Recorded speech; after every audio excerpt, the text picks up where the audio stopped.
बहुत समय पहले भारत में सुभा दत्त नामक एक लकड़हारा अपने परिवार के साथ रहते थे, जो सभी एक साथ बहुत खुश थे।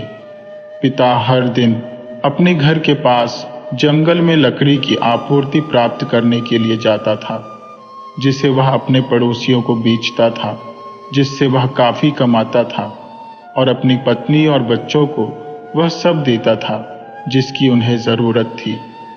कभी कभी वह अपने 3 लड़कों को अपने साथ ले जाता था और फिर एक विशेष उपचार के रूप में उसकी 2 छोटी लड़कियों को साथ साथ घूमने की अनुमति दी गई थी। लड़कों को खुद के लिए लकड़ी काटने की अनुमति देने की लालसा थी और उनके पिता ने उन्हें बताया कि जैसे ही वे बूढ़े हो जाएंगे वह उनमें से प्रत्येक को अपनी खुद की कुल्हाड़ी देगा। सुभा दत्ता के साथ लंबे समय तक सब ठीक रहा। लड़कों में से प्रत्येक की अपनी छोटी कुल्हाड़ी थी और प्रत्येक लड़कियों के पास टहनियाँ काटने के लिए कैंची की एक छोटी जोड़ी थी। और उन सभी को बहुत गर्व हुआ जब वे घर में उपयोग करने के लिए अपनी माँ के लिए कुछ लकड़ी घर लाए।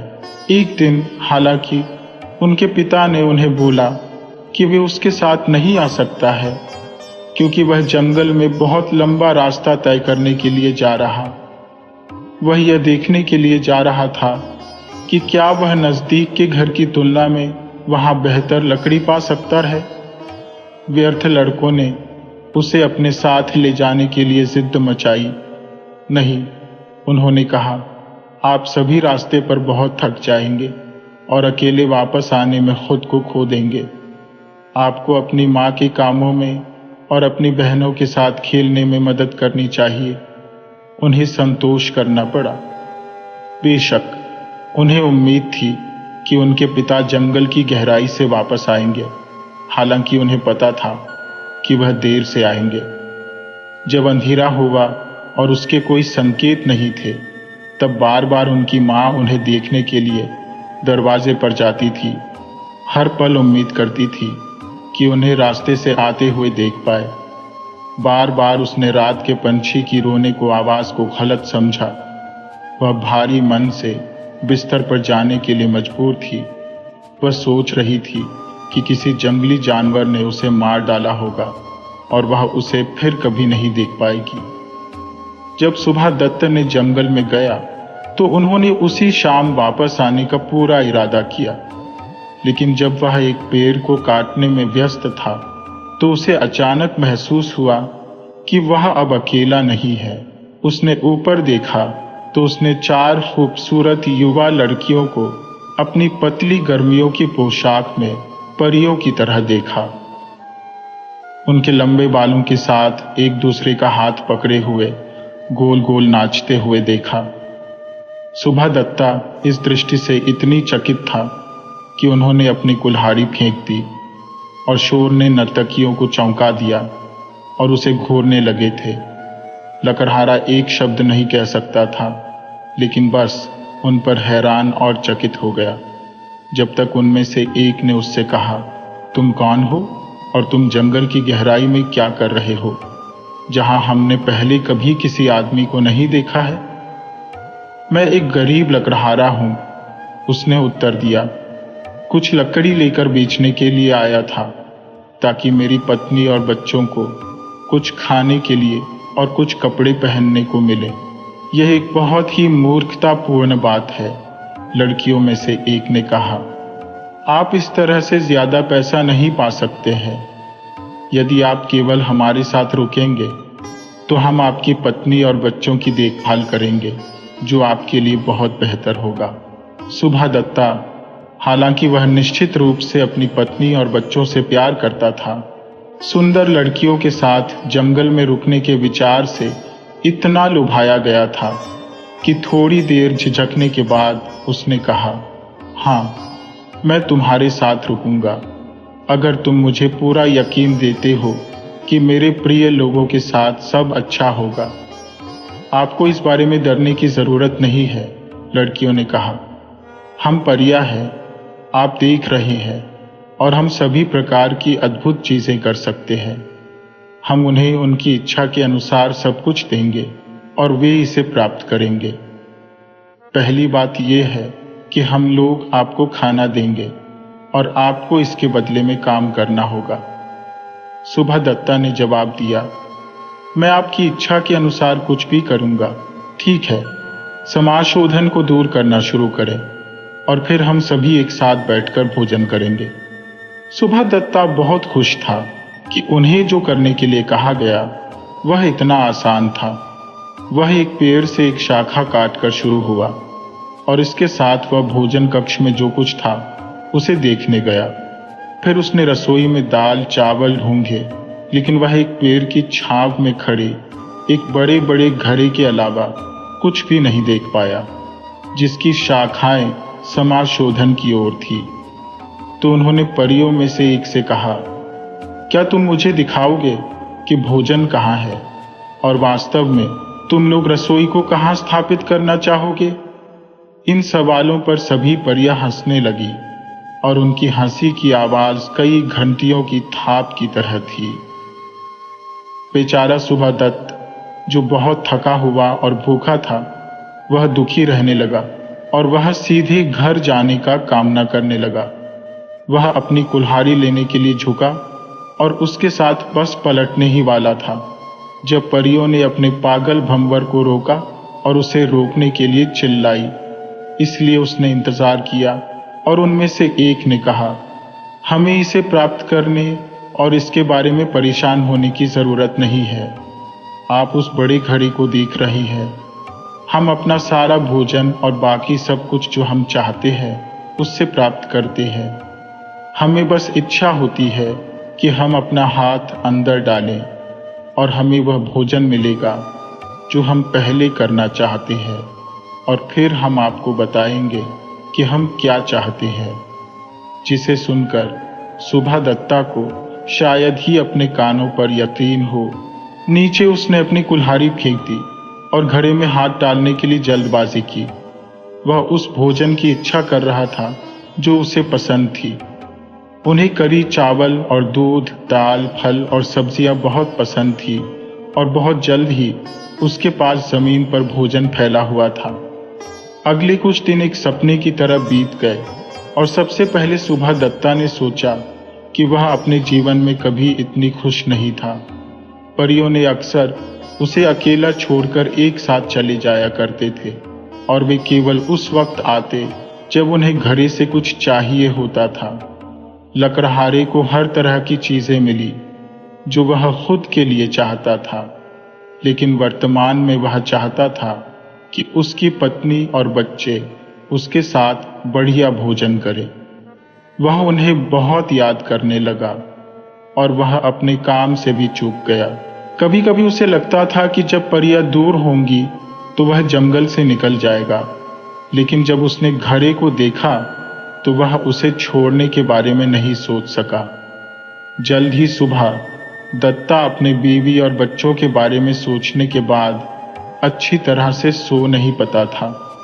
मान लीजिए कि जब उसके पास खाने के लिए बहुत कुछ हुआ करता है तब वे भूखे सोते होंगे।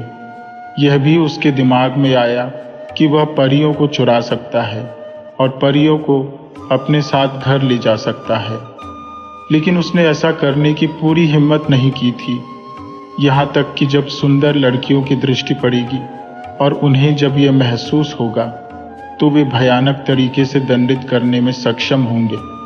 एक रात उसे एक सपना आया जिसने उसे बहुत परेशान किया।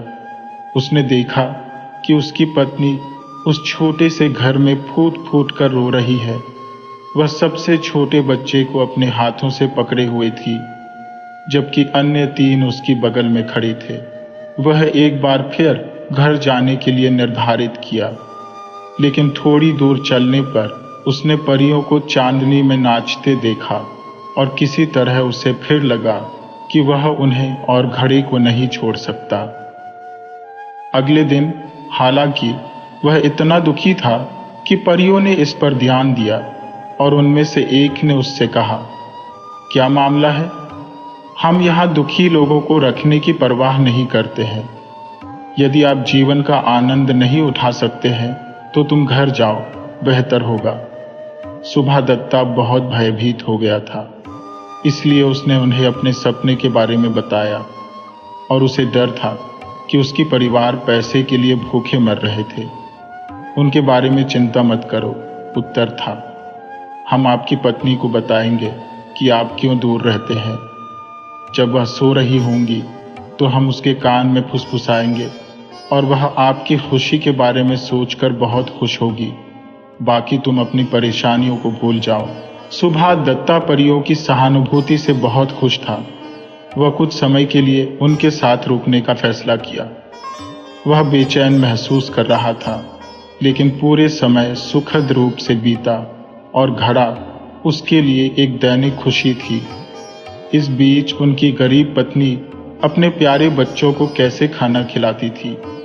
2 लड़के बहादुर थे।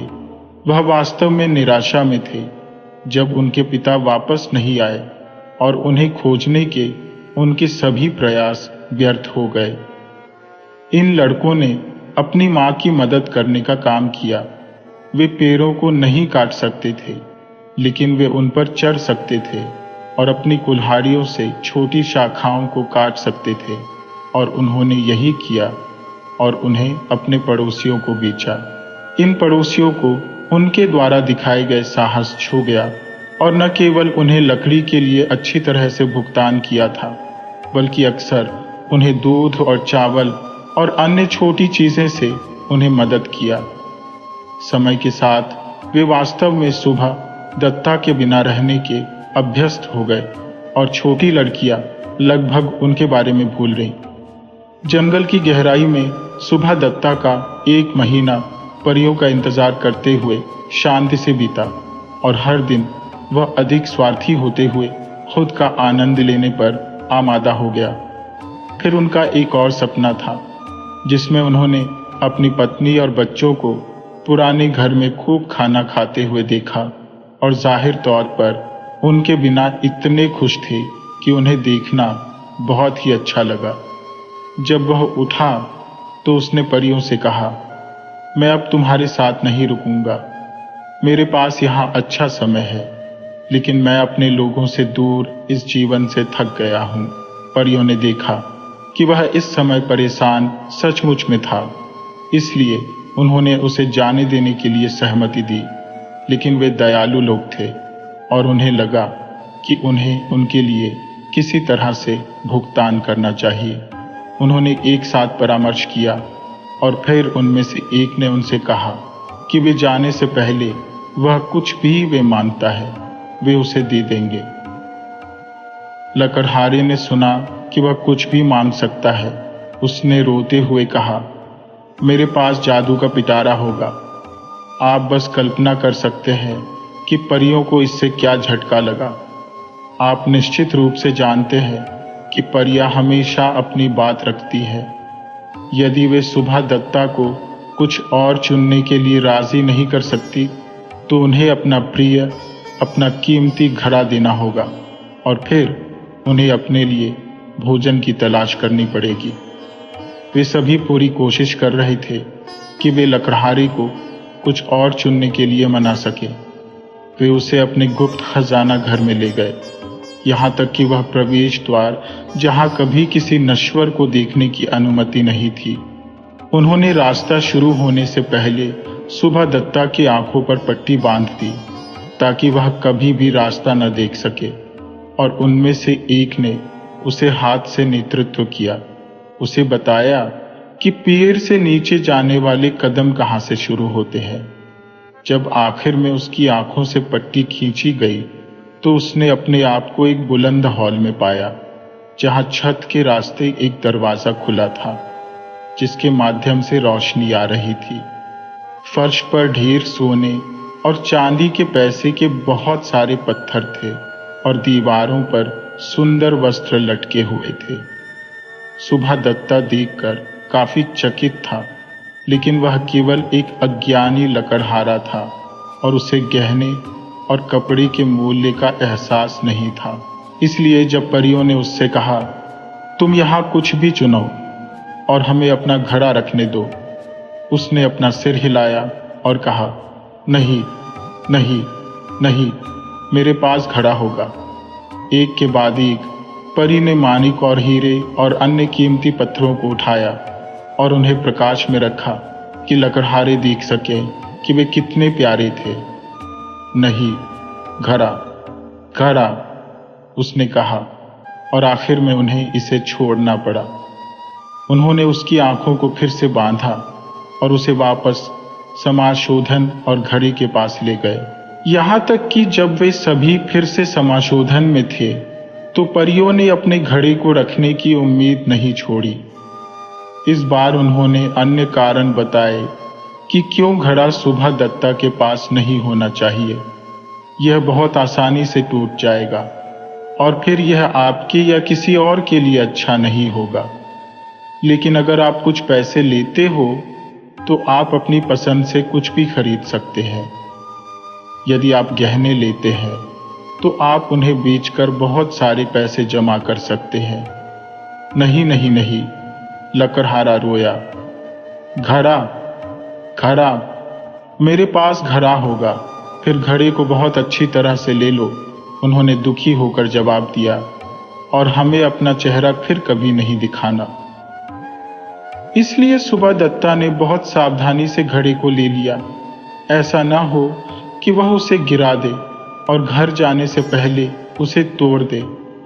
उसने यह बिल्कुल नहीं सोचा कि इसे परियों से दूर ले कितना क्रूर है और उन्हें भूखा छोड़कर अपने लिए भोजन मांगना। परियों ने उसे तब तक देखा जब तक कि वह दृष्टि से बाहर नहीं हो गया और फिर वे रोने लगी। उनमें से एक ने कहा, वह ऐसा सोचने के लिए बहुत स्वार्थी था। दूसरे ने कहा, आओ हम सब उसके बारे में भूल जाए और कुछ फल की तलाश करें। इसलिए वे सभी रोना धोना छोड़कर चले गए। परियों को खाने के लिए बहुत कुछ नहीं चाहिए, वे फल और ओस पर रह सकते हैं, और उन्होंने कभी भी उन्हें लंबे समय तक उदास नहीं रहने दिया। वे अब इस कहानी से बाहर निकलते हैं, लेकिन आपको उनके बारे में दुखी होने की जरूरत नहीं है, और आप बहुत आश्वस्त हो सकते हैं कि उन्हें घड़े को लेने देने में उनकी उदारता से सुभा दत्ता को कोई वास्तविक नुकसान नहीं पहुंचा। आप बस अंदाजा लगा सकते हैं कि सुभा दत्ता की पत्नी और बच्चों के लिए यह क्या आश्चर्य की बात थी जब उन्होंने उन्हें अपने घर की ओर जाने वाले रास्ते पर अपने पिताजी को आते देखा। वह अपने साथ घड़ा नहीं लाया, बल्कि अपनी कुटिया के पास लकड़ी के एक खोखले पेड़ में छिपा दिया था, क्योंकि उन्हें यह जानने का कोई मतलब नहीं था कि घड़ा उसके पास है। उसने अपनी पत्नी से कहा कि वह जंगल में अपना रास्ता खो चुका था और उसे डर था कि वह अपने बच्चों को फिर कभी नहीं देखेगा, लेकिन उसने परियों के बारे में कुछ नहीं कहा। जब उनकी पत्नी ने उनसे पूछा कि उन्हें भोजन कैसे मिला, तो उन्होंने अपने द्वारा पाए गए फलों के बारे में एक लंबी कहानी बताई, और उन्हें विश्वास था कि उन्होंने जो कुछ कहा था वह बात सच थी। जब छोटी लड़कियों को अपने पिता के लिए एक अच्छा भोजन प्राप्त करने में मदद करने के लिए कहा, तो सुभा दत्ता ने कहा, ओह, इस बारे में उन्हें परेशान मत करो, मैं अपने साथ कुछ वापस लेकर आया हूँ। मैं इसे लेकर आता हूँ, लेकिन कोई भी मेरे पीछे नहीं आएगा। सुभा दत्ता की पत्नी इस पर बुरी तरह निराश थी, क्योंकि वह अपने पति से इतना प्यार करती थी कि उसके लिए काम करना उसके लिए खुशी की बात थी। बच्चे भी अपने पिता के साथ जाना चाहते थे, लेकिन उन्होंने उन्हें रुकने का आदेश दिया। उसने एक बड़ी टोकरी लेकर अकेले घड़े के पास चला गया। बहुत जल्द वह फिर से अपनी टोकरी के साथ वापस आ गया, जिसमें सभी तरह की अच्छी चीजें थी, जिनमें से बहुत से नामों का उसकी पत्नी और बच्चों को पता भी नहीं था। इसमें वे फल हैं जो जंगल से लाया गया है। जीवन अब निश्चित रूप से परिवार के लिए पूरी तरह से बदल गया था।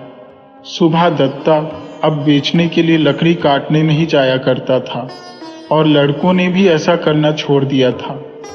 हर दिन उनके पिता उन सभी के लिए मनचाहा भोजन लाते थे, और परिवार के प्रत्येक व्यक्ति की सबसे बड़ी इच्छा यह पता लगाना था कि भोजन कहाँ से लाया जाता है।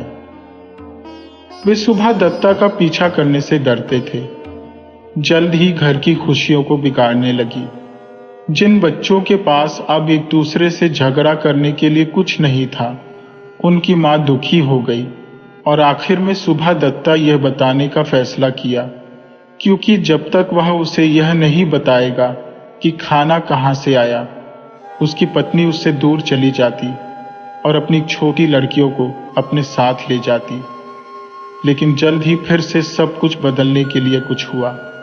बेशक पड़ोसियों, जिन्होंने लड़कों से ईंधन खरीदा था और उन्हें फल और चावल देकर उनकी मदद की, उनके पिता की वापसी के बारे में सुने और उनके बहुत से अद्भुत बदलाव देखे।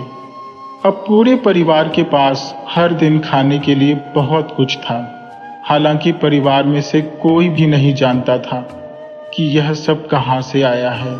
सुबह दत्ता को यह दिखाने का बहुत शौक था कि वह क्या खाता है और कभी कभी अपने पुराने दोस्तों को अपने साथ भोजन करने के लिए बुलाया करता है। जब वे पहुंचे तो उन्हें जमीन पर फैली सभी प्रकार की अच्छी चीजें और सुंदर बोतलों में विभिन्न प्रकार की मदिराएं मिली। यह कुछ महीनों के लिए चला। वह सभी के लिए जोरदार खाना लता रहा था और यह संभावना थी कि उनके रहस्य की खोज कभी नहीं होगी। हर कोई इसे पता लगाने की कोशिश करता था और जब वह जंगल में निकलता था तो कई लोग चुपके से उसका पीछा करते थे, लेकिन वह उन्हें चकमा देने में बहुत चतुर था और रात में अपने खजाने को एक नए स्थान पर लगातार छिपा रहा था। यदि वह केवल अपने घड़े से भोजन प्राप्त करने और शुद्ध पानी पीने से संतुष्ट होता तो संभवतः उसके साथ सब ठीक हो जाता, लेकिन वह ऐसा नहीं कर सका। जब उसके पास उसका घड़ा नहीं था तो उसने कभी भी पानी के अलावा कुछ भी नहीं पिया था, लेकिन अब वह अक्सर बहुत अधिक शराब लेता था। यह वह था जिसने अपने प्रिय घड़े को खोने का दुर्भाग्य पैदा किया। वह अपनी चतुराई का दावा करने लगा और अपने दोस्तों को बता रहा था कि ऐसा कुछ नहीं है जो वे चाहते हैं और वह उसके लिए न मिले। एक दिन उसने उन्हें एक बहुत ही शानदार दावत दी जिसमें कई दुर्लभ प्रकार के भोजन थे जो उन्होंने मांगे थे, और उन्होंने बहुत अधिक शराब पी ली थी, इतना कि उन्हें पता नहीं था कि वे क्या कह रहे थे। यही वह मौका था जो उसके मेहमान चाहते थे। उन्होंने उसे चिढ़ाना शुरू कर दिया, ये बताते हुए कि उन्हें विश्वास है कि वह वास्तव में एक दुष्ट लुटेरा है जिसने धन चुरा लिया था। वह क्रोधित हो गया और अंत में उन सभी को अपने साथ आने के लिए कहा और वह उन्हें दिखाया कि वह कोई डाकू नहीं था। जब उसकी पत्नी ने यह सुना तो वह यह सोचकर आधी खुश हो गई कि अब आखिर में यह रहस्य सामने आ जाएगा कि भोजन कहाँ से आ रहा था, और आधा डरी थी कि कुछ भयानक होगा। बच्चे भी बहुत उत्साहित थे और पार्टी के बाकी सदस्यों के साथ चले गए जिन्होंने अपने पिता का अनुसरण किया। जब वे सभी उस जगह के पास पहुंच गए, हालांकि कुछ विचार सुबह दत्ता के सिर में आने लगे कि वह बहुत ही मूर्खतापूर्ण काम कर रहा है। वह अचानक रुक गया। उसके पीछे चल रही भीड़ को कहा कि अब एक कदम भी आगे नहीं बढ़ेगा जब तक वह झोपड़ी में से वापस नहीं आता। उसकी पत्नी ने उससे विनती की और कही कि कम से कम अपने साथ हमें जाने दो, और लेकिन वह माना नहीं और सभी को वापस जाना पड़ा। वह अपनी पुष्टि के लिए सभी को देखता रहा जब तक वे उसकी दृष्टि से दूर नहीं हो गए। जब लकड़हारे को पूरा यकीन हुआ कि हर कोई जा चुका है और कोई भी यह नहीं देख सकता है कि उसने घड़े को कहाँ छिपाया है, वह घड़े को उस छेद से बाहर निकला और उसे सावधानी से अपने घर ले गया। आप कल्पना कर सकते हैं कि जब वह सभी के दृष्टि में आया तो हर कोई उससे मिलने के लिए कैसे निकले होंगे, और भीड़ ने उसे गोल कर घेर लिया, जिससे घड़े को जमीन पर फेंकने और टूटने का खतरा था। सुभा दत्ता हालांकि किसी भी दुर्घटना के बिना झोपड़ी में जाने में कामयाब रहा और फिर वह घड़े से चीज़ों को बाहर निकालने और उन्हें ज़मीन पर फेंकते हुए चिल्लाने लगा, क्या मैं एक डाकू हूँ? क्या मैं डाकू हूँ? मुझे किसने लुटेरा बोला? फिर अधिक से अधिक उत्तेजित होकर उसने घड़ा उठाया और उसे अपने कंधे पर पकड़कर बेतहाशा नाचने लगा। उसकी पत्नी ने उसे बुलाया, ओह ध्यान रखना, ध्यान रखना, आप इसे छोड़ देंगे। लेकिन सुभा दत्ता ने उसकी ओर कोई ध्यान नहीं दिया। हालांकि अचानक वह गदगद महसूस करने लगा और जमीन पर गिर गया। घड़ा टुकड़ों में टूट गया और दुख का एक बड़ा रोना उन सभी से ऊपर चला आया जिन्होंने दुर्घटना को देखा। लकड़हारा खुद टूट गया था क्योंकि वह जानता था कि उसने खुद शरारत की थी और अगर केवल उसने शराब पीने के प्रलोभन का विरोध किया होता तो भी उसके पास अपना खजाना होता। वह टुकड़ों को इकट्ठा करने लगा और यह कोशिश कर रहा था कि क्या वे एक साथ फिर से जुड़ सकते हैं। उसने एक खामोश हंसी सुनी और बच्चों को अपने हाथों से ताली बजाते हुए देखा और उसने सोच कि हमारा घड़ा फिर से हमारा है। क्या यह सब एक सपना हो सकता था? नहीं, वहां जमीन पर फल और केक बिखरे हुए थे जो घड़े में थे और उसकी पत्नी, उसके बच्चे और उसके दोस्त सभी उदास और गुस्से में उसे देख रहे थे। एक एक करके दोस्त चले गए। सुभा दत्ता अपने परिवार के साथ अकेला रह गया। यह जादुई घड़े की कहानी का अंत है, लेकिन यह सुभा दत्ता और उनके परिवार के जीवन में एक नए अध्याय की शुरुआत थी। वे आश्चर्यचकित सामान देने वाले घड़े को कभी नहीं भूलते थे और बच्चे कभी यह कहानी सुनने से नहीं थकते थे कि उनके पिता इसे कहां से लाए। वे अक्सर जंगल में भटकते थे, उम्मीद करते थे कि वे भी किसी अद्भुत साहसिक कार्य के साथ मिलेंगे, लेकिन उन्होंने कभी परियों को नहीं देखा और न ही कोई जादुई पिटारा पाया। धीमी गति से लकड़ी काटने वाले अपने पुराने तरीकों पर लौट आए, लेकिन उसने एक सबक सीखा था। उसने फिर कभी भी किसी बात को अपनी पत्नी से राज नहीं रखा, क्योंकि उसे लगा कि अगर उसने घर आने पर उसे घड़े के बारे में सच्चाई बताई होती तो उसने उसे अनमोल खजाने को बचाने में मदद की होती। एक बारात लंदौर बाजार रोड के साथ साथ अपने रास्ते पर घूम रही थी। सबसे पहले ढोल, तुरही और झांझ की गूंज के साथ बैंड आया। उसके बाद सड़क पर गाते व नाचते हुए दूल्हे के मित्र और उसके बाद सफेद टट्टू पर बैठा दूल्हा स्वयं आया, जो विवाह की पोशाक में बहुत ही सजीला और सुंदर लग रहा था। वे वधू के घर, जहां समारोह होना था, और साक्षी निराश थी कि वह वधू को न हो देख सकी, क्योंकि वह जानना चाहती थी कि वह कैसी दिखती थी और उसने क्या पहना था। शशि, अनिल, मधु और विजय जावेद खान की दुकान की सीढ़ियों पर बैठे हुए बारात का गुजरना देख रहे थे। जल्दी ही कमल भी उनमें शामिल हो गया, जो वैवाहिक अतिथियों के पीछे टहलता हुआ यहाँ आया था। वहां बाहर ठंड में क्यों बैठे हो? अपनी मंद रोशनी वाली दुकान के अंदर से जावेद खान ने कहा, अंदर आ जाओ और आग के पास बैठो। मैं तुम्हें एक सबसे असाधारण शादी का एक किस्सा सुनाऊंगा जो मेरी वादी में कई साल पहले हुई थी। बहुत बहुत पहले एक राजा था जिसके 7 पुत्र थे।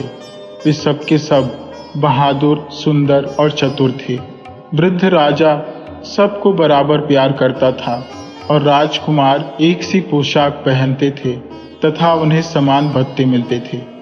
जब वे बड़े हुए तो उन्हें अलग अलग महल दिए गए, लेकिन महल एक जैसे बनाए गए थे और उनकी साज सज्जा भी एक जैसी की गई थी। और अगर तुमने एक महल देख लिया था तो समझो सारे महल देख लिए थे। जब राजकुमारों की विवाह योग्य उम्र हुई तो राजा ने एक समान सुंदरता और प्रतिभा वाली 7 वधुएं खोजने के लिए सारे देश में अपने राजदूत भेजे। राजा के संदेशवाहकों ने हर जगह की यात्रा की, कई राजकुमारियां देखी, लेकिन 7 उपयुक्त वधुएं नहीं ढूंढ सके। जे लौटकर राजा के पास आए और अपनी विफलता के बारे में राजा को बताया। अब तो राजा इतना निराश और दुखी हो गया कि उसके मंत्री ने फैसला किया कि इस समस्या को हल करने के लिए कुछ न कुछ तो करना ही पड़ेगा।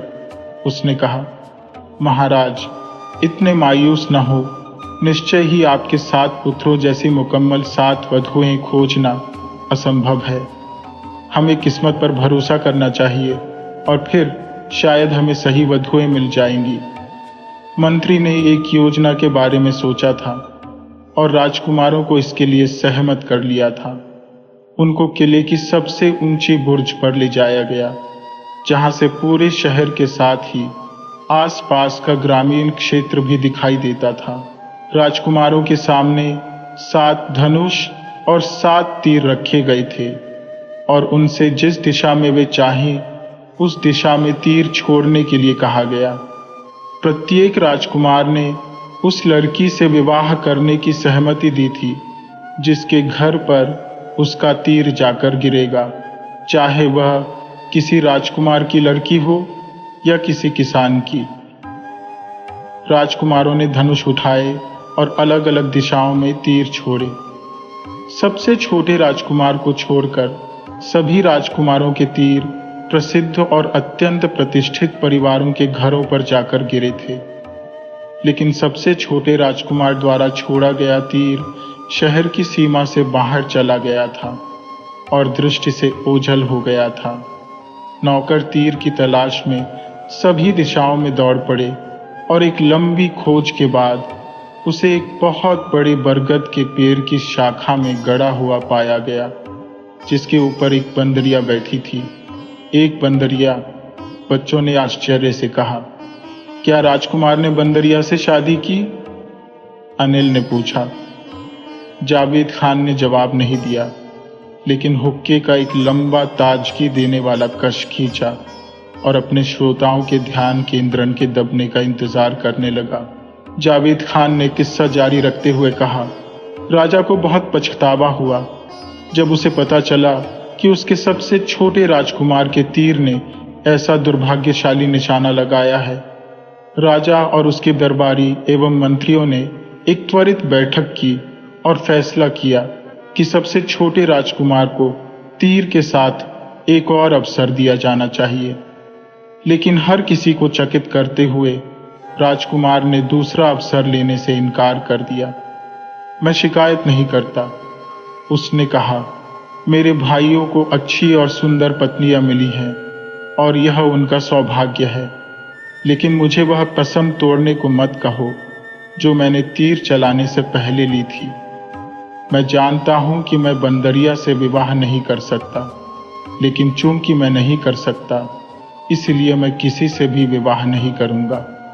इसकी बजाय मैं बंदरिया को घर ले आऊंगा और एक पालतू की तरह से उसकी देखभाल करूंगा। और सबसे छोटा राजकुमार शहर से बाहर गया और बंदरिया को घर ले आया। 6 भाग्यशाली राजकुमारों के खूब धूमधाम से विवाह हुए। शहर में प्रकाश और आतिशबाजी से जश्न मनाया और सड़कों पर संगीत एवं नृत्य हुए। लोगों ने अपने घरों को आम और केले के पत्तों से सजाया था। पूरे शहर में खुशी का माहौल था, सिवाय सबसे छोटे राजकुमार के घर के, जो बहुत अकेला और दुखी था। उसने अपनी बंदरिया के गले में हीरे का एक पट्टा डाला था और उसे मखमल की गद्दी वाली एक कुर्सी पर बिठाया था।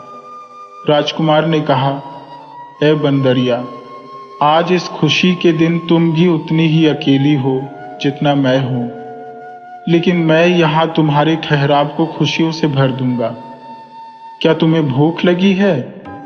और उसने स्वादिष्ट आमों का एक कटोरा उसके सामने रख दिया तथा उसे उन्हें खाने के लिए राजी कर लिया। वह बंदरिया से बातें करने लगा और अधिकतर समय उसके साथ बिताने लगा। कुछ लोगों ने उसे मूर्ख या जिदोदी कहा, दूसरे सोचते थे कि वह थोड़ा सा पागल है। राजा ने अपने मंत्रियों और बेटों के साथ स्थिति पर चर्चा की और राजकुमार को फिर से होश में लाने और किसी उपयुक्त परिवार में उसका विवाह करने के लिए कोई न कोई रास्ता निकालने का निर्णय किया। लेकिन सबसे छोटे राजकुमार ने अपने पिता, भाइयों और मित्रों की सलाह व मनोहारों को सुनने से इनकार कर दिया। मैंने वचन दिया था, उसने उत्तर दिया, और मेरा वचन पहाड़ की तरह अटल है। महीनों गुजर गए पर राजकुमार ने अपना मन नहीं बदला। इसके बजाय ऐसा लगने लगा कि उसका बंदरिया के प्रति लगाव अधिक बढ़ गया था और उसे अक्सर महल के बागों में बंदरिया के साथ टहलते हुए देखा जाता था। अंत में राजा ने 7 राजकुमारों की एक बैठक बुलाई और कहा, मेरे बेटो, मैंने तुम्हें जीवन में खुशी खुशी व्यवस्थित होते देखा है। यहाँ तक कि तुम भी, मेरे सबसे छोटे बेटे, अपनी अजीब साथी के साथ खुश दिखाई देते हो। एक पिता की खुशी अपने बेटे बेटियों की खुशी में होती है। इसलिए मैं अपनी बहुओं से मिलना चाहता हूँ और उनको उपहार देना चाहता हूँ। सबसे बड़े बेटे ने तुरंत अपने पिता को अपने घर भोजन पर निमंत्रित कर दिया और दूसरों ने भी निमंत्रण को दोहरा दिया। राजा ने सबसे छोटे बेटे के निमंत्रण सहित सबके निमंत्रणों को स्वीकार कर लिया। स्वागत बहुत भव्य हुए और राजा ने अपनी वधुओं को कीमती जवाहरात एवं महंगी पोशाकें उपहार में दी। अंत में राजा का स्वागत करने की सबसे छोटे बेटे की बारी आई। सबसे छोटा राजकुमार बहुत परेशान हुआ। वह उस घर में अपने पिता को कैसे आमंत्रित कर सकता था जिसमें वह एक बंदरिया के साथ रहता था। वह जानता था कि उसकी बंदरिया इलाके की अनेक बड़ी बड़ी महिलाओं से अधिक सौम्य और प्रिय है और वह इस बात पर दृढ़ था कि वह उसे छुपाएगा नहीं, जैसे वह कोई शर्मिंदा होने वाली चीज हो। बाग में उसके साथ टहलते हुए उसने कहा, मुझे अब क्या करना चाहिए मेरी दोस्त? काश परेशानी की घड़ी में मुझे आराम राहत देने के लिए तुम्हारे पास जुबान होती। मेरे सभी भाइयों ने मेरे पिता को अपने घर और अपनी पत्नियां दिखाई है। मैं जब तुम्हें उनके सामने प्रस्तुत करूंगा तो सब मेरा मजाक उड़ाएंगे। जब भी राजकुमार ने उससे कुछ कहा था, बंदरिया हमेशा एकमुख और सहानुभूतिपूर्ण श्रोता रही थी।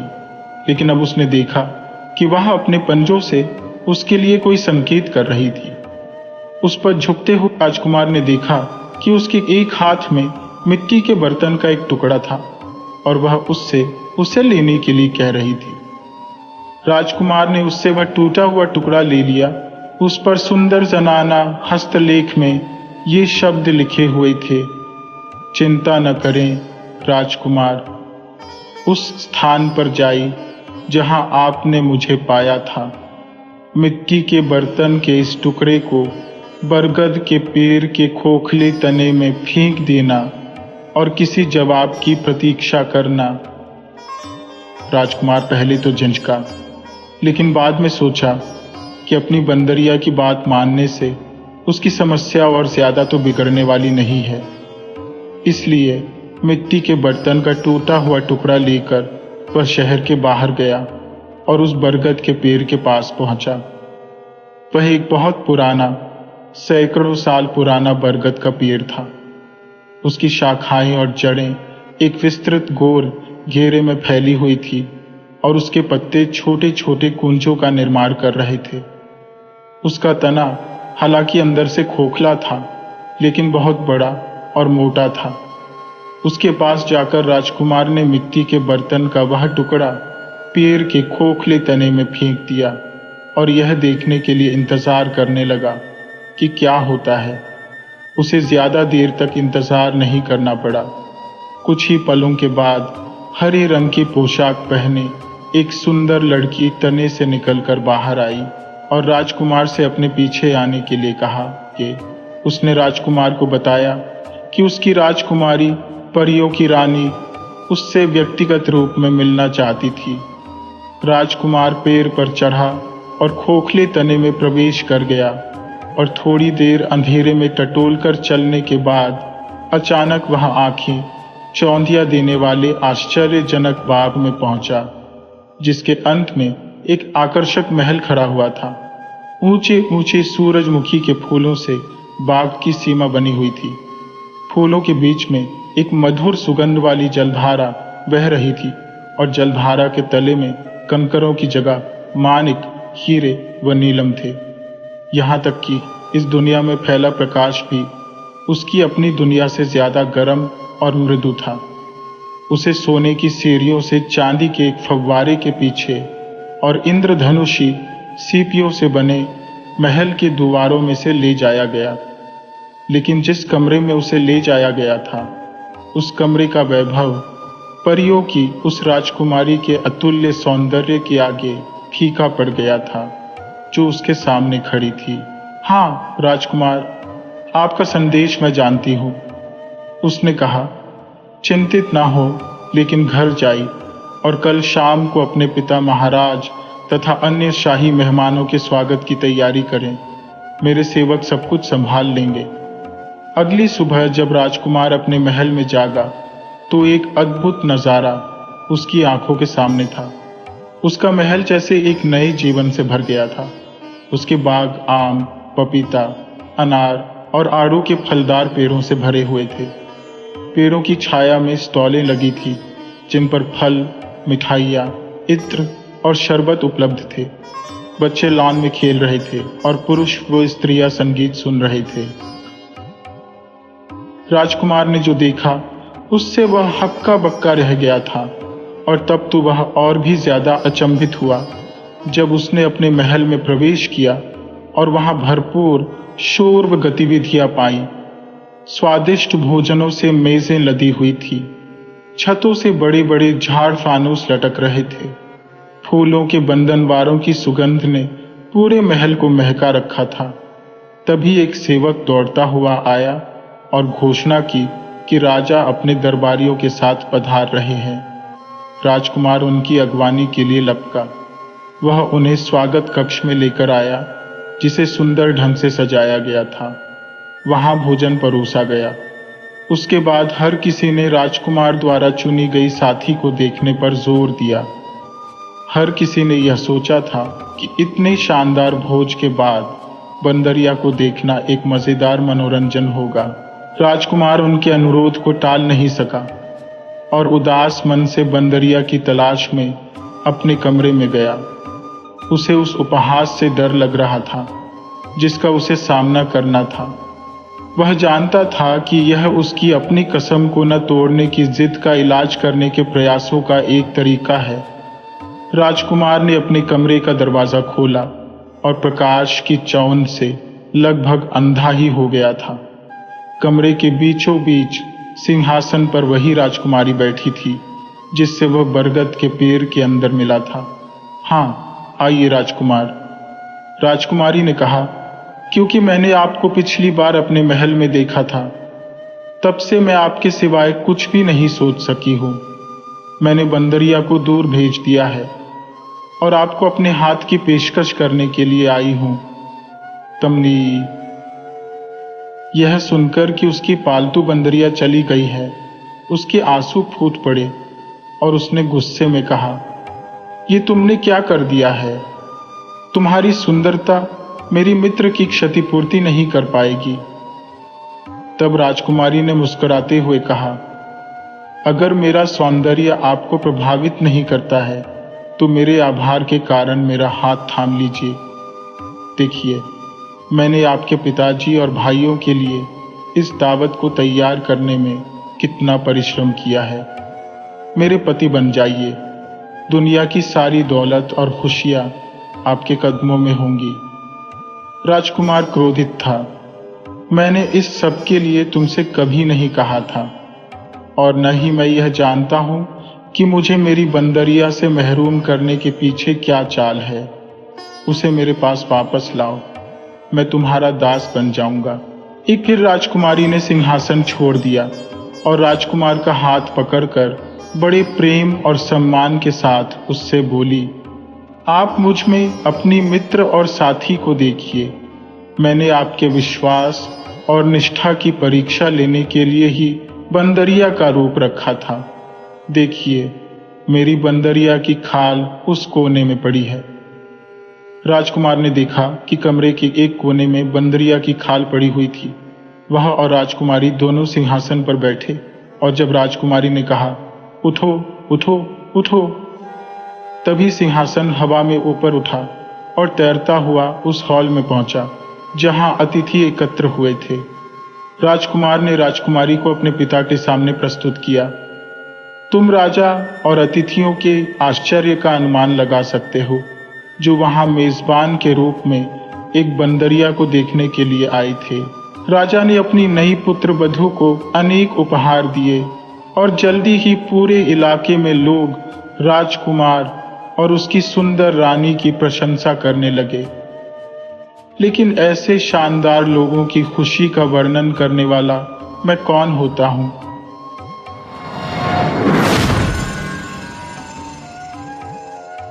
एक गांव में जॉन और नैल नाम के पति पत्नी रहते थे। दोनों अपने जीवन में बहुत खुश थे। उन्हें बस एक ही कमी थी कि उनकी कोई संतान नहीं थी। नैल हर समय संतान की चाह में दुखी रहती थी।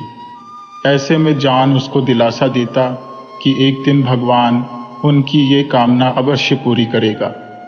जॉन और नैल के घर के पास एक सुंदर बगीचा था। उस बगीचे के बीचों बीच एक दुष्ट बूढ़ी जादूगरनी हेल्गा का घर था। नैल अक्सर अपने घर की खिड़की से उस बगीचे में खिले सुंदर फूलों को निहारा करती थी। एक दिन नैल को पता चला कि वह गर्भवती है। उसने जब ये बात जॉन को बताई तो दोनों बहुत खुश हुए और ईश्वर को धन्यवाद दिया। उस दिन के बाद से जॉन नैल का ज्यादा ख्याल रखने लगा। वह उसकी हर इच्छा पूरी करता। एक दिन नैल अपने घर की खिड़की से जादूगरनी के बगीचे को देख रही थी। उस दिन उसे बगीचे में रियन पंजेल के पत्ते दिखाई पड़े। वे पत्ते हरे और ताजा थे, जिसे देख नैल को उसे खाने का मन हुआ। ऐसा माना जाता था कि रियन पंजेल के पत्ते खाने से गर्भवती स्त्री स्वस्थ और सुंदर बच्चे को जन्म देती है। नैल ने अपनी इच्छा जॉन को बताई और उसे उस बगीचे से रियन पंजेल के पत्ते तोड़कर लाने को कहा। जादूगरनी के डर से पहले तो जॉन हिचका, किंतु वह अपनी पत्नी की बात टाल न सका। जॉन उस बगीचे में घुस गया, किंतु जैसे ही उसने रियन पंजेल के पत्ते तोड़े, बूढ़ी जादूगरनी हेल्गा उसके सामने आ गई। वह उस पर बहुत क्रोधित थी। जॉन उसके सामने गिड़गिड़ाने लगा। उसने हेल्गा को बताया कि उसकी गर्भवती पत्नी रियन पंजेल के पत्ते खाना चाहती है और इसीलिए वह इस बगीचे में आया है। हेल्गा ने उसे रियन पंजेल के पत्ते ले जाने दिए, लेकिन इस शर्त पर कि जब उसकी पत्नी बच्चे को जन्म देगी, उस दिन वह उसे बच्चे को ले जाएगी। डर के मारे जॉन ने उसकी ये शर्त मान की और रियन पंजेल के पत्ते लेकर घर आ गया। उस दिन के बाद से वह रोज हेल्गा जादूगरनी के बगीचे से रियन पंजेल के पत्ते तोड़कर अपनी पत्नी नैल के लिए लाने लगा। नैल उन पत्तों को बड़े ही चाव से खाती। कुछ महीनों बाद नैल ने एक बहुत सुंदर बच्ची को जन्म दिया। जैसे ही जादूगरनी को ये पता चला, अपनी शर्त के अनुसार वह उस बच्ची को लेने उनके घर पहुंच गई। अपना वचन निभाते हुए जॉन ने उसे वह बच्ची दे दी। नैल रोती रह गई। जादूगरनी हेल्गा ने उस बच्ची का नाम रियन पंजेल रखा। बड़ी होकर रियन पंजेल एक बहुत ही सुंदर लड़की बन गई। उसके 12 वर्ष की होने पर हेल्गा उसे मीनार पर ले गई और वहां बंद कर दिया। उस मीनार में न दरवाजा था न ही सीढ़ी। बहुत ऊंचाई पर एक छोटी सी खिड़की थी। रियन पंजेल के बाल लंबे और सुनहरे थे। जब भी हेल्गा को उससे मिलने होता, वो मीनार के नीचे से चिल्लाती, रियन पंजेल, अपने बाल छोड़ो। रियन पंजेल अपने लंबे बाल नीचे लटका देती और हेल्गा उसके सहारे चढ़कर मीनार की खिड़की तक पहुंच जाती। हेल्गा खाना और पानी देने दोपहर में रियन पंजेल के पास जाती थी। बाकी समय रियन पंजेल मीनार में अकेली रहती थी। रियन पंजेल को उस मीनार में रहते हुए कई साल बीत गए। मीनार में बंद रहकर वह बहुत दुखी थी। वह बाहर की दुनिया देखना चाहती थी। कई बार उसने बूढ़ी जादूगरनी हेल्गा से कहा, लेकिन हेल्गा उसे मीनार से बाहर ले जाने को तैयार नहीं हुई। रियन पंचेल की आवाज बहुत सुरीली थी। वह अक्सर मीनार की खिड़की पर बैठकर गाना गाया करती थी। एक दिन वह हमेशा की तरह मीनार की खिड़की में बैठी गाना गा रही थी। तब एक राजकुमार वहां से गुजरा। वह जंगल में शिकार के लिए आया हुआ था। सुरीली आवाज सुनकर वह मीनार की ओर गया, लेकिन उसके पास पहुंचते ही गाने की आवाज बंद हो गई और एक कर्कश आवाज उसके कानों में पड़ी, रियन पंचेल, अपने बाल छोड़ो। ये आवाज बूढ़ी जादूगरनी हेल्गा की थी। उसके ऐसा कहने के तुरंत बाद सुनहरे बाल नीचे आए और हेल्गा बाल पकड़कर मीनार के ऊपर चढ़ने लगी। यह देखकर राजकुमार दंग रह गया। वह यह सब एक पेड़ की ओट में छिपकर देख रहा था। हेल्गा के जाने के बाद उसके मन में सुनहरे बालों और सुरीली आवाज वाली लड़की को देखने की इच्छा जाग गई। वह मीनार के नीचे पहुंचा और चिल्लाया, रियन पंचेल, अपने बाल छोड़ो। तुरंत ही सुनहरे बाल नीचे आए। राजकुमार उसे पकड़कर मीनार की खिड़की तक पहुंच गया। राजकुमार जब अंदर आया तो रियन पंचेल घबरा गई, लेकिन राजकुमार ने उससे बहुत प्यार से बात की और रियन पंचेल का सारा डर चला गया।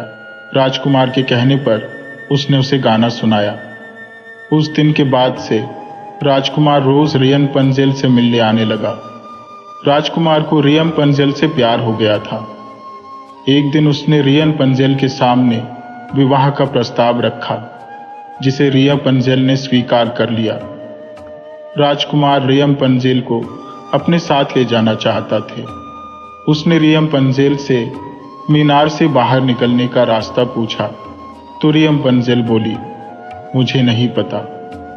जादूगरनी हेल्गा मेरे बालों के सहारे ही यहां आती है।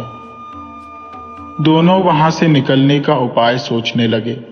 तब रियन पंचेल ने राजकुमार से कहा कि वह उसके लिए रेशम के धागे लेकर आए, जिससे वो यहां से नीचे उतरने के लिए सीढ़ी बना लेगी। तब से राजकुमार रोज रेशम के धागे लाने लगा और रियन पंचेल उससे सीढ़ियां बुनने लगी। इस बीच रियन पंचेल गर्भवती हो गई। अब वह जल्द से जल्द उस मीनार की कैद से बाहर निकलना चाहती थी। एक दिन रियन पंचेल को खाना देकर जाने के बाद बूढ़ी जादूगरनी हेल्गा फिर से वापस लौट आई और उसने राजकुमार को मीनार पर चढ़ते हुए देखा लिया। रियन पंचेल के धोखे से वह क्रोधित हो गई। अगले दिन जब खाना देने वह रियन पंचेल के पास आई तो उसने उसके बाल काट दिए और उसे रेगिस्तान में छोड़ दिया। शाम को रोज की तरह राजकुमार रियन पंचेल से मिलने आया और मीनार के नीचे से चिल्लाया, रियन पंचेल, बाल छोड़ो। जादूगरनी हेल्गा ने रियन पंचेल के बाल नीचे लटका दिए। राजकुमार जब उसे पकड़कर मीनार पर पहुंचा तो बूढ़ी जादूगरनी हेल्गा को देखकर चौंक गया। उसके पूछा, रियन पंचेल कहाँ है? हेल्गा बोली, अब वो तुम्हें कभी नहीं मिलेगी, और राजकुमार को मीनार से धक्का दे दिया। राजकुमार कंटीली झाड़ियों पर गिरा, जिसके कांटे उसकी दोनों आंख में चुभ गए और उसे दिखाई देना बंद हो गया। वह इधर उधर भटकने लगा। ऐसे ही कई साल बीत गए। एक दिन भटकते भटकते वह उसी रेगिस्तान पहुंच गया जहां बूढ़ी जादूगरनी ने रियन पंचेल को छोड़ा था। वहां उसे गाने की सुरीली आवाज सुनाई पड़ी। वह उस आवाज को पहचान गया। वो रियन पंचेल की आवाज थी। वह आवाज की दिशा में चिल्लाते हुए दौड़ने लगा, रियन पंचेल, रियन पंचेल। रियन पंचेल ने भी राजकुमार को देख लिया। दोनों की मुलाकात हुई। राजकुमार की हालत पर रियन पंचेल को रोना आ गया। उसके आंसू जब राजकुमार की आंखों में गिरे तो राजकुमार की आंखें ठीक हो गईं। बूढ़ी जादूगरनी के द्वारा रेगिस्तान में छोड़े जाने के कुछ महीने बाद रियन पंचेल ने एक लड़का और एक लड़की को जन्म दिया था। राजकुमार से मिलने के बाद उनका परिवार एक हो गया। वे राजकुमार के महल आ गए और वहां खुशी से रहने लगे।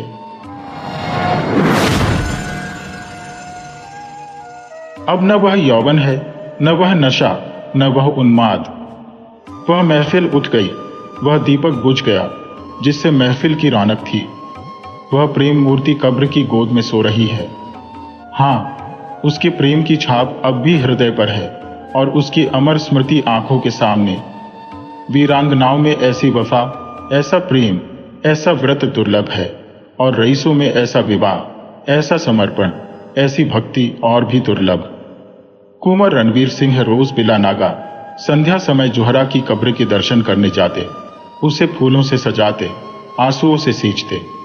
15 साल गुजर गए, एक दिन भी नागा नहीं हुआ। प्रेम की उपासना ही उनकी जीवन का उद्देश्य था, उस प्रेम का जिसमें उन्होंने जो कुछ देखा वही पाया और जो कुछ अनुभव किया उसी की याद अब भी उन्हें मस्त कर देती है। इस उपासना में सुलोचना भी उनके साथ होती, जो जोहरा का प्रसाद और कुंवर साहब की सारी अभिलाषाओं का केंद्र थी। कुंवर साहब ने 2 शादियां की थी, पर दोनों स्त्रियों में से एक भी संतान का मुंह न देख सकी। कुंवर साहब ने फिर विवाह न किया। एक दिन एक महफिल में उन्हें जोहरा के दर्शन हुए। उस निराश पति और अतृप्त युवती में ऐसा मेल मानो चिरकाल से बिछुड़े हुए 2 साथी फिर मिल गए हों। जीवन का बसंत विकास, संगीत और सौरभ से भरा हुआ आया, मगर अफसोस 5 वर्षों के अल्पकाल में उसका भी अंत हो गया। वह मधुर स्वप्न निराशा से भरी हुई जागृति में लीन हो गया। वह सेवा और व्रत की देवी 3 साल की सुलोचना को उनकी गोद में सौंप कर सदा के लिए सिधार गई। कुंवर साहब ने इस प्रेमादेश का इतने अनुराग से पालन किया कि देखने वालों को आश्चर्य होता था। कितने ही तो उन्हें पागल समझते थे। सुलोचना ही की नींद सोते, उसी की नींद जागते, खुद पढ़ाते, उसके साथ सैर करते, इतनी एकाग्रता के साथ जैसे कोई विधवा अपने अनाथ बच्चे को पाली। 135 जब से वह यूनिवर्सिटी में दाखिल हुई, उसे खुद मोटर में पहुंचा आते और शाम को खुद जाकर ले आते।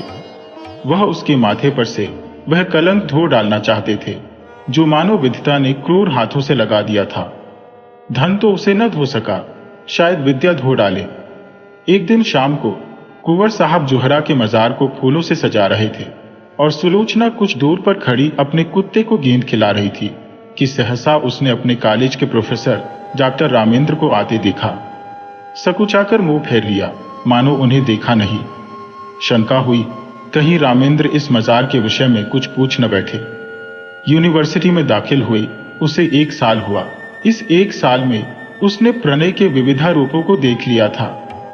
कहीं क्रीड़ा थी, कहीं विनोद था, कहीं कुत्सा थी, कहीं लालसा थी, कहीं उच्छृंखलता थी, किंतु कहीं वह सहृदयता न थी जो प्रेम का मूल है। केवल रामेंद्र ही एक ऐसे सज्जन थे जिन्हें अपनी ओर ताकते देखकर उसके हृदय में सनसनी होने लगती थी। पर उनकी आंखों में कितनी विवशता, कितनी पराजय, कितनी वेदना छिपी होती थी। रामेंद्र ने कुंवर साहब की ओर देखकर कहा, तुम्हारे बाबा इस कब्र पर क्या कर रहे हैं? सुलोचना का चेहरा कानों तक लाल हो गया। बोली, यह इनकी पुरानी आदत है।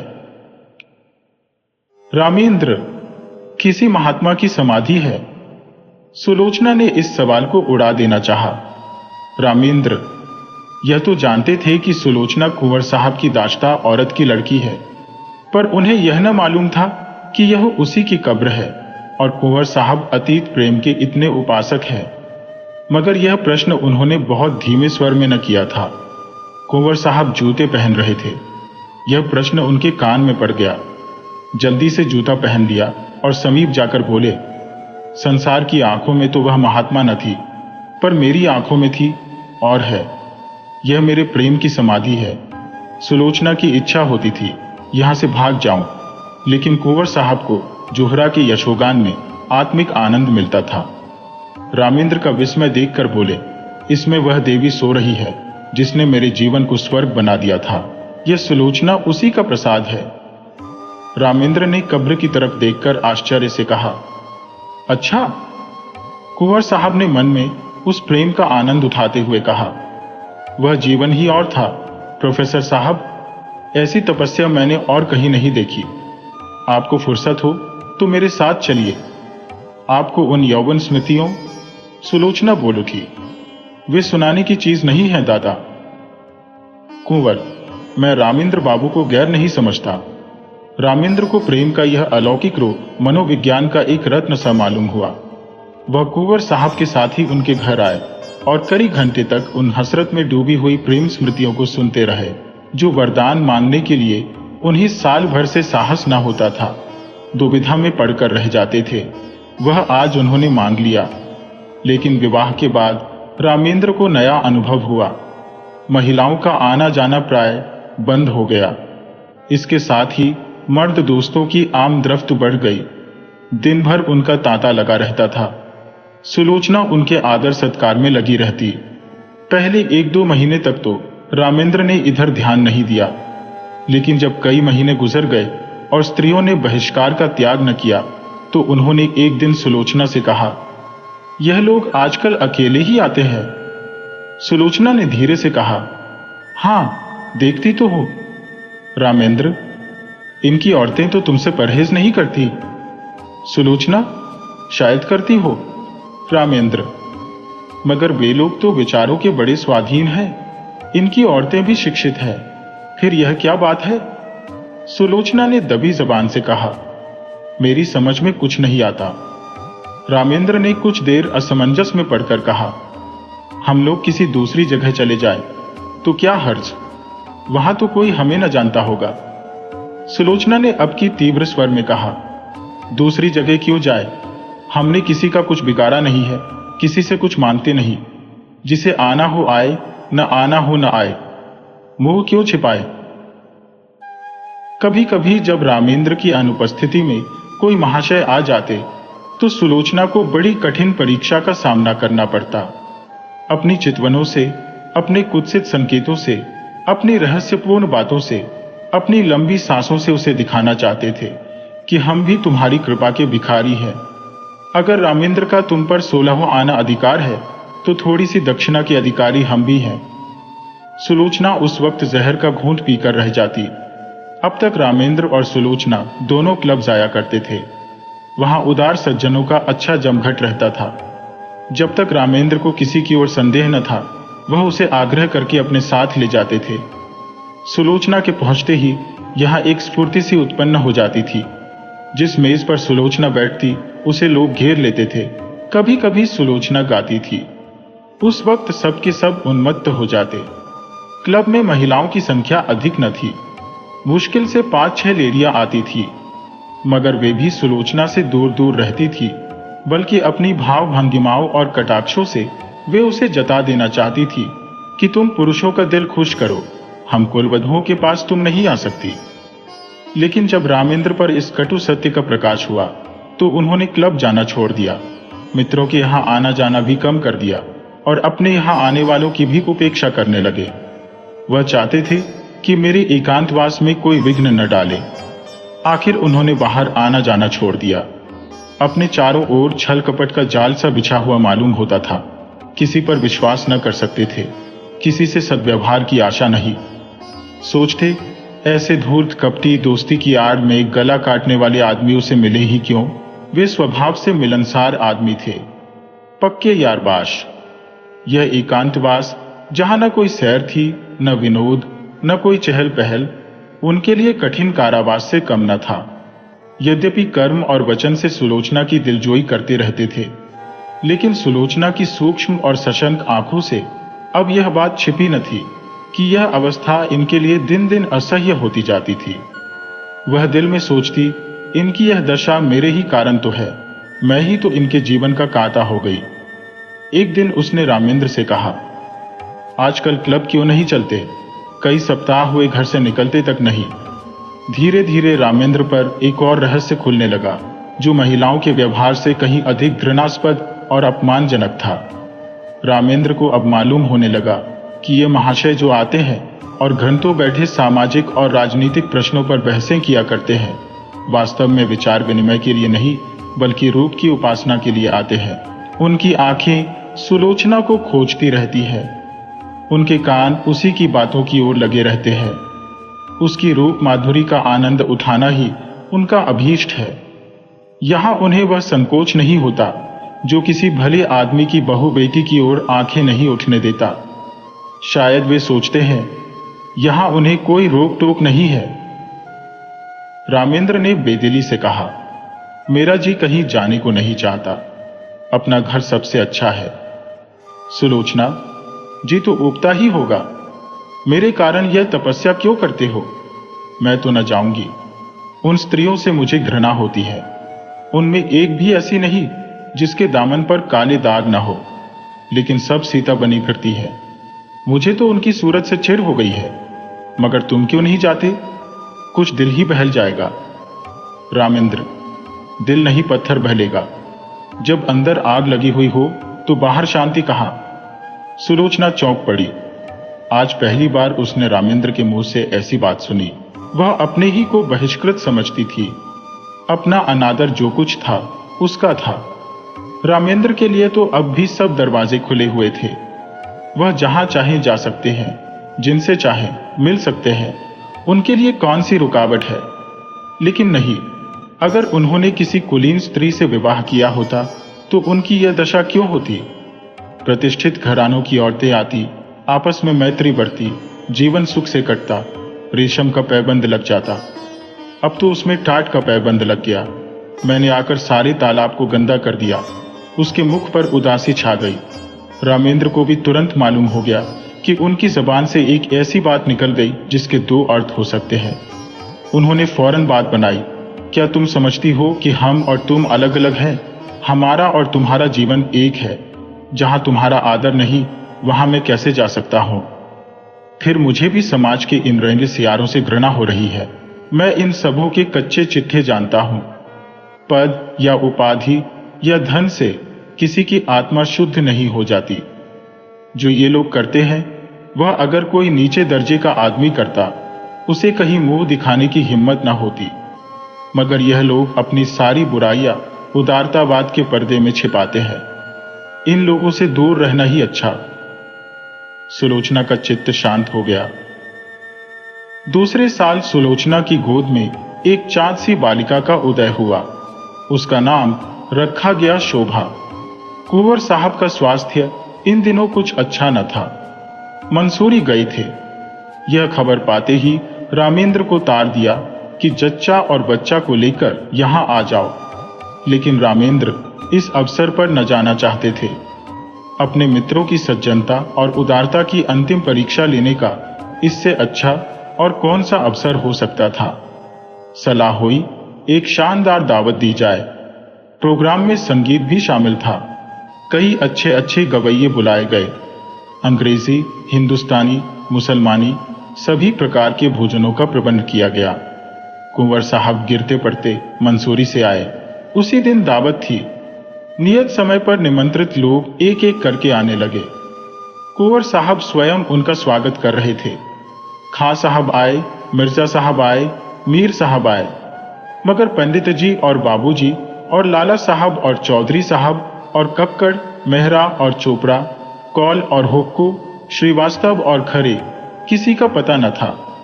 यह सभी लोग होटलों में सब कुछ खाते थे, अंडे और शराब उड़ाते थे। इस विषय में किसी तरह का विवेक या विचार न करते थे। फिर आज क्यों तशरीफ नहीं लाए?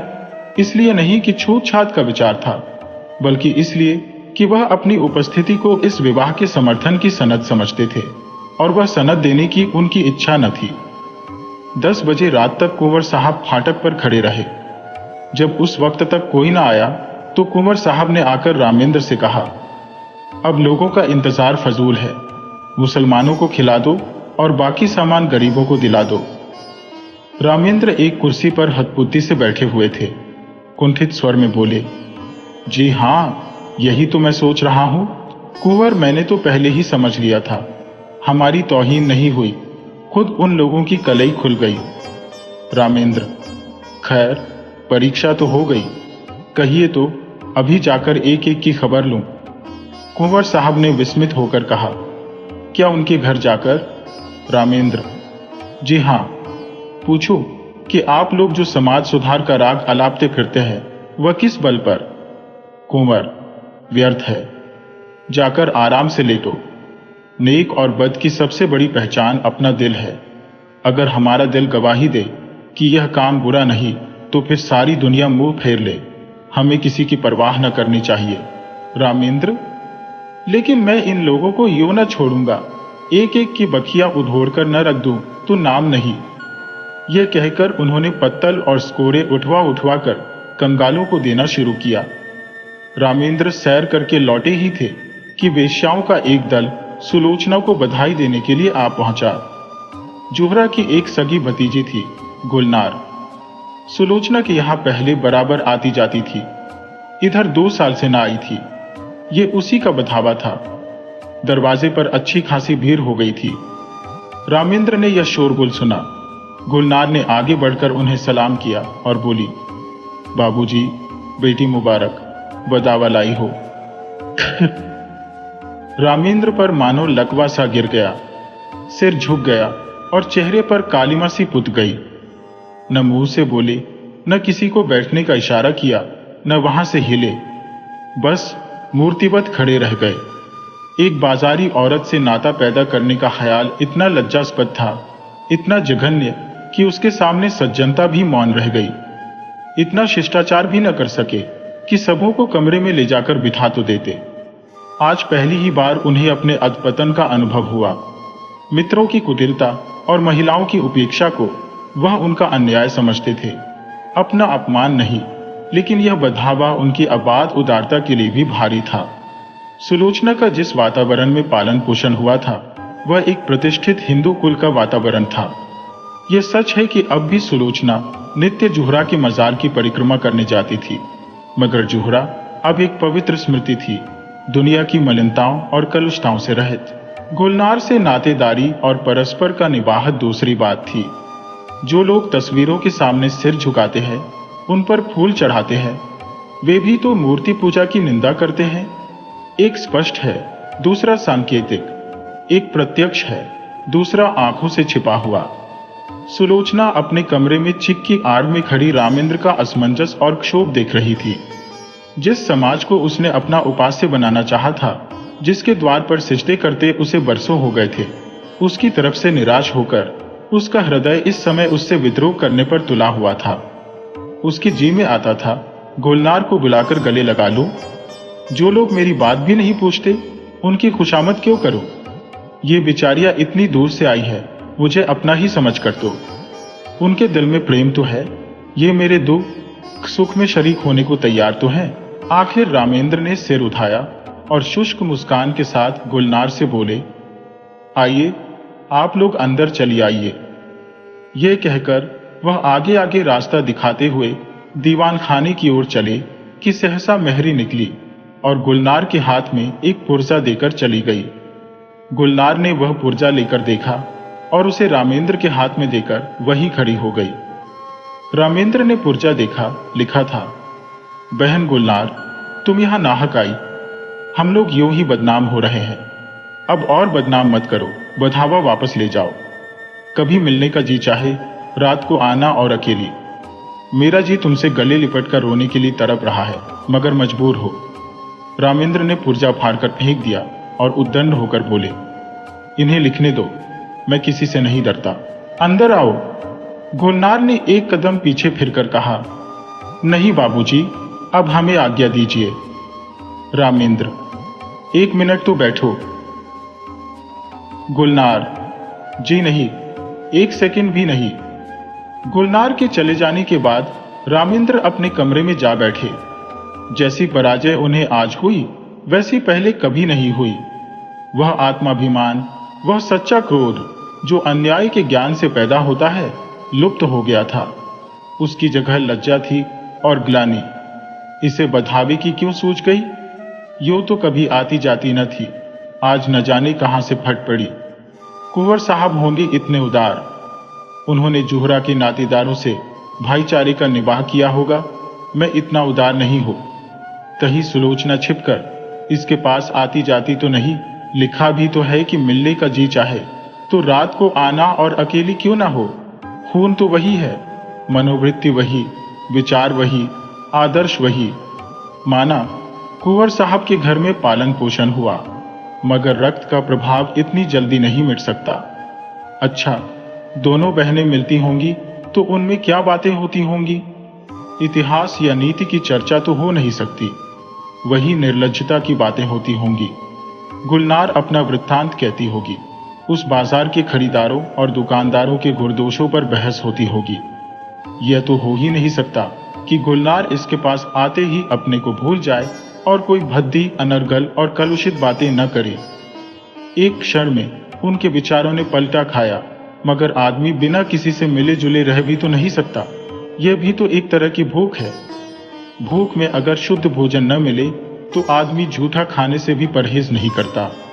अगर इन लोगों ने सुलोचना को अपनाया होता, उसका यूं बहिष्कार न करते, तो उसे क्यों ऐसे प्राणियों से मिलने की इच्छा होती? उसका कोई दोष नहीं, ये सारा दोष परिस्थितियों का है जो हमारे अतीत की याद दिलाती रहती है। रामेंद्र इन्हीं विचारों में पड़े हुए थे कि कुंवर साहब आ पहुंचे और कटु स्वर में बोले, मैंने सुना गुलनार अभी बधावा लाई थी, तुमने उसे लौटा दिया। रामेंद्र का विरोध सजीव हो उठा। बोले, मैंने तो नहीं लौटाया, सुलोचना ने लौटाया, पर मेरे ख्याल में अच्छा किया। कुंवर, तो यह कहो तुम्हारा इशारा था। तुमने इन पतितों को अपनी ओर खींचने का कितना अच्छा अवसर हाथ से खो दिया है। सुलोचना को देखकर जो कुछ असर पड़ा वह तुमने मिटा दिया। बहुत संभव था कि एक प्रतिष्ठित आदमी से नाता रखने का अभिमान उसके जीवन में एक नए युग का आरंभ करता, मगर तुमने इन बातों पर जरा भी ध्यान न दिया। रामेंद्र ने कोई जवाब न दिया। कुंवर साहब जरा उत्तेजित होकर बोले, आप लोग यह क्यों भूल जाते हैं कि हर एक बुराई मजबूरी से होती है। चोर इसलिए चोरी नहीं करता कि चोरी में उसे विशेष आनंद आता है, बल्कि केवल इसलिए कि जरूरत उसे मजबूर कर देती है। हाँ, वह जरूरत वास्तविक है या काल्पनिक, इसमें मतभेद हो सकता है। स्त्री के मैके जाते समय कोई गहना बनवाना एक आदमी के लिए जरूरी हो सकता है, दूसरे के लिए बिल्कुल गैर जरूरी। क्षुधा से व्यथित होकर एक आदमी अपना ईमान खो सकता है, दूसरा मर जाएगा पर किसी के सामने हाथ न फैलाएगा। पर प्रकृति का यह नियम आप जैसे विद्वानों को न भूलना चाहिए कि जीवन लालसा प्राणी मात्र में व्यापक है। जिंदा रहने के लिए आदमी सब कुछ कर सकता है। जिंदा रहना जितना ही कठिन होगा, बुराइयां भी उसी मात्र में बढ़ेंगी। जितना ही आसान होगा, उतनी ही बुराइयां कम होंगी। हमारा यह पहला सिद्धांत होना चाहिए कि जिंदा रहना हरेक के लिए सुलभ हो। रामेंद्र बाबू, आपने इस वक्त इन लोगों के साथ वही व्यवहार किया जो दूसरे आपके साथ कर रहे हैं और जिससे आप बहुत दुखी हैं। रामेंद्र ने इस लंबे व्याख्यान को इस तरह सुना जैसे कोई पागल बक रहा हो। इस तरह की दलीलों का वह खुद कितनी ही बार समर्थन कर चुके थे, पर दलीलों से व्यथित अंग की पीड़ा नहीं शांत होती। पतित स्त्रियों का नातेदार की हैसियत से द्वार पर आना इतना अपमानजनक था कि रामेंद्र किसी दलील से पराभूत होकर उसे भूल न सकते थे। बोले, मैं ऐसे प्राणियों से कोई संबंध नहीं रखता, यह विष अपने घर में नहीं फैलाना चाहता। सहसा सुलोचना भी कमरे में आ गई।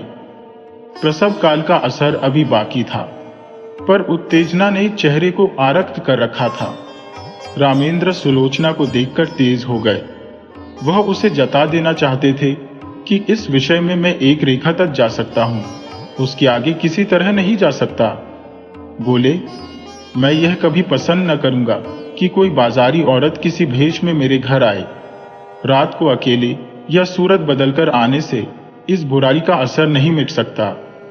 मैं समाज के दंड से नहीं डरता, इस नैतिक विष से डरता हूं। सुलोचना अपने विचार में मर्यादा रक्षा के लिए काफी आत्मसमर्पण कर चुकी थी। उसकी आत्मा ने अभी तक उसे क्षमा न किया था। तीव्र स्वर में बोली, क्या तुम चाहते हो कि मैं इस कैद में अकेले जान दे दूं? कोई तो हो जिससे आदमी हंसे। बोले, रामेंद्र ने गर्म होकर कहा, हंसने बोलने का इतना शौक था तो मेरे साथ विवाह न करना चाहिए था। विवाह का बंधन बड़ी हद तक त्याग का बंधन है। जब तक संसार में इस विधान का राज्य है और स्त्री कुल मर्यादा की रक्षक समझी जाती है, उस वक्त तक कोई मर्द ये स्वीकार न करेगा कि उसकी पत्नी बुरे आचरण के प्राणियों से किसी प्रकार का संसर्ग रखे। ठीक। कुंवर साहब समझ गए कि इस वाद विवाद से रामेंद्र और भी जिद पकड़ लेंगे और मुख्य विषय लुप्त हो जाएगा, इसलिए नम्र स्वर में बोले, लेकिन बेटा, यह क्यों ख्याल करते हो कि ऊंचे दर्जे की पढ़ी लिखी स्त्री दूसरों के प्रभाव में आ जाएगी, अपना प्रभाव न डालेगी? रामेंद्र, इस विषय में शिक्षा पर मेरा विश्वास नहीं। शिक्षा ऐसी कितनी बातों को मानती है जो रीति नीति और परंपरा की दृष्टि से त्याज्य है। अगर पांव फिसल जाए तो हम उसे काट कर फेंक नहीं देते, पर मैं इसके सामने सिर झुकाने को तैयार नहीं हूं। मैं स्पष्ट कह देना चाहता हूं कि मेरे साथ रहकर पुराने संबंधों का त्याग करना पड़ेगा।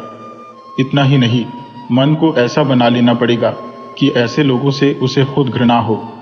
हमें इस तरह अपना संस्कार करना पड़ेगा कि समाज अपने अन्याय पर लज्जित हो, न यह कि हमारे आचरण ऐसे भ्रष्ट हो जाए कि दूसरों की निगाह में यह तिरस्कार और चित्त का स्थान पा जाए।